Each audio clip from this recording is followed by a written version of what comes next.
जी sir, कैसे हैं? अल्हम्दुलिल्लाह, आप सुनाएं। ईद मुबारक आपको। खैर मुबारक आपको भी, सारी ऑडियंस को ईद मुबारक। और मैंने जैसे कहा शुरू में कि ऑडियंस की ईद तो अब हुई ना सर आपके आने से। व्यूअर्स कहना चाहिए था हम दोनों को वैसे। ये व्यूअर्स, ऑडियंस, फैंस, सारे असल में ये सब मोहब्बत के मुख्तलिफ जो है ना वो एक अल्फाज नाम है जो लोग आपसे करते हैं पूरी दुनिया में। शुक्र अदा तो करें। कैसी गुजर रही है ईद जो है वो? अल्लाह का शुक्र, अल्हम्दुलिल्लाह हमेशा की तरह से वही एक रूटीन है। बचपन की यादें भी आ जाती हैं ईद पे। वालिदैन के साथ हम जानवरों की ख़रीदारी के लिए जाया करते थे। अभी हम अपनी औलाद के साथ जाते हैं ख़रीदारी के लिए। और फिर ईद के दिन सुबह सुबह नमाज पढ़ना, और फिर कसाब की, अब तो हमने वैसे उसको पहले से ही बुक किया होता है। अच्छा, तो आसानी हो जाती है। और इस तरह फिर शाम में जो है सारे लोग मेरी तरफ ही आ जाते हैं घर पे, हम खूब इंजॉय करते हैं। ये एक मरहला है कसाबों वाला भी सर, है ना? बिल्कुल ऐसे ही। और उनका टाइम पे पहुंचना। हाँ। और बिल्कुल उसी तरह से जैसे और जो मौसमी कसाई हैं, हाँ, जिससे कहते हैं वड कसाई वर्ड कसाई पंजाबी में, वो बने होते हैं, होते नहीं वो कसाई, बस वो फिर गोश्त का बेड़ा गर्क भी करते हैं। जो उसकी खाल है उसको भी उधेड़ के रख देते हैं, और बुरे तरीके से कि वो भी काम की नहीं रहती। और हड्डियाँ चूरा चूरा करके गोश्त में शामिल हो जाती हैं। फिर जब आप खा रहे होते हैं तो उसमें हड्डियाँ आती हैं। सो उन कसाईयों का भी जो है ना ख़ास ख्याल रखना चाहिए। अच्छा, तो सब ये डॉक्टर्स जो हैं उनकी एक डिग्री होती है, एक लाइसेंस होता है। वकील जो है अगर उसने प्रैक्टिस करनी है तो उसका एक बार का लाइसेंस होता है। साफ़ी जो है वो लाहौर प्रेस क्लब का या कराची इस्लामाबाद प्रेस क्लब का मेंबर होना चाहिए। और इसी तरह जो दूसरे शोबे हैं, कसाई का भी तो कोई लाइसेंस होना चाहिए, मतलब उसकी कोई डिग्री होनी चाहिए। माशाल्लाह, कितनी आप फॉरवर्ड लुकिंग, आपकी सोच देखें, कसाईयों को लाइसेंस देने तक पहुंच गई है। तो आई एम श्योर वेस्ट में ये ऐसा होता होगा, लेकिन यहाँ पे तो हमारे डॉक्टर्स के पास ओरिजिनल लाइसेंस नहीं होते। हमारे पायलट्स के बारे में लोग कह देते हैं। Exactly. और हमें नुकसान काफ़ी हो जाता है वैसे उसका। और डॉक्टर्स की जगह क्वैक्स बेड़ा गर्क कर रहे होते हैं। इंसानों की हड्डियों का बुरा वो कर रहे होते हैं। और उसके बाद फिर फिक्स कराने के लिए जाते हैं वो बेचारे। आबादी, हमारी जो बढ़ती हुई आबादी का दबाव है, उस वजह से मेरा ख्याल है हमें वर्ड कसाईयों की भी ज़रूरत पड़ती है, क्वैक्स की भी ज़रूरत पड़ती है, पीरों फ़कीरों की भी ज़रूरत पड़ती है। और जिसकी जहाँ तक बेचारों की पहुँच होती है वो। और रिमोट रूरल एरियाज़ में तो आप सोचें ना कि वो, लेकिन ये है कि जो ये स्किल है खुद आनी चाहिए हर मुसलमान को, कि वो जानवर ज़िबा कर सके, उसकी खाल उतार सके, उसकी बोटियाँ बना सके। उसमें तो कोई हर्ज नहीं है कि इंसान सीख ले। अच्छा, ये कल्चर होता था सर, ये हमारे जो है ना वो फैमिलीज में कि वो कजनों ने और चाचों ने और सबने मिल के ना करना है। कच्चे पहने हुए हैं। एग्जैक्टली। और जनाब छुरियां पकड़ी हुई हैं, हाथों पे इधर उधर खून लगा हुआ, वैसे लग रहा था खुद खून में लथपथ है। Yes yes. और एक बकरे को, और फिर बहुत सारे मशवरा देने वाले, इन्हें पुठा करो इन्हें ऐसा करके उस खाल बेड़ा गर्क कर देते कल।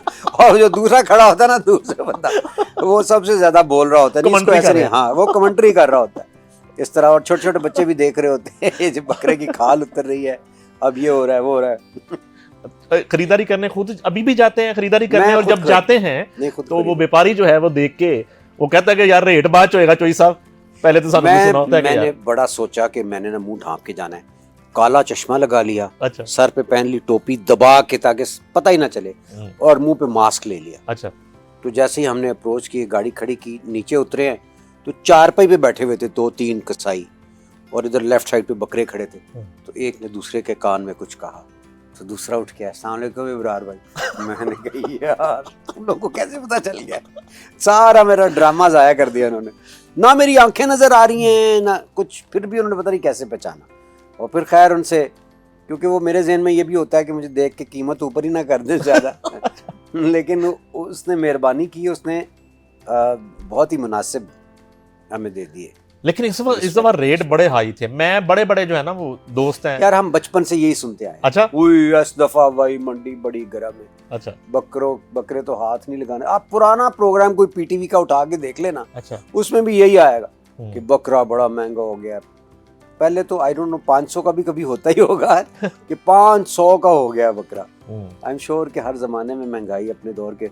एक बंदे ने बड़ी अच्छी बात की एक दफा, कहता है अगर महंगाई है तो आप ये करें ना, कि कहता है मैं आज से कोई पता नहीं 60 साल पहले अपनी भैंस का ईद आई तो मेरी बीवी कहती है मैंने नया सूट लेना है। मैंने कहा ठीक है। मक्खन हमने एक जमा किया हुआ था, मैं गया मार्केट, देसी घी, मैंने कहा ये बेच दो।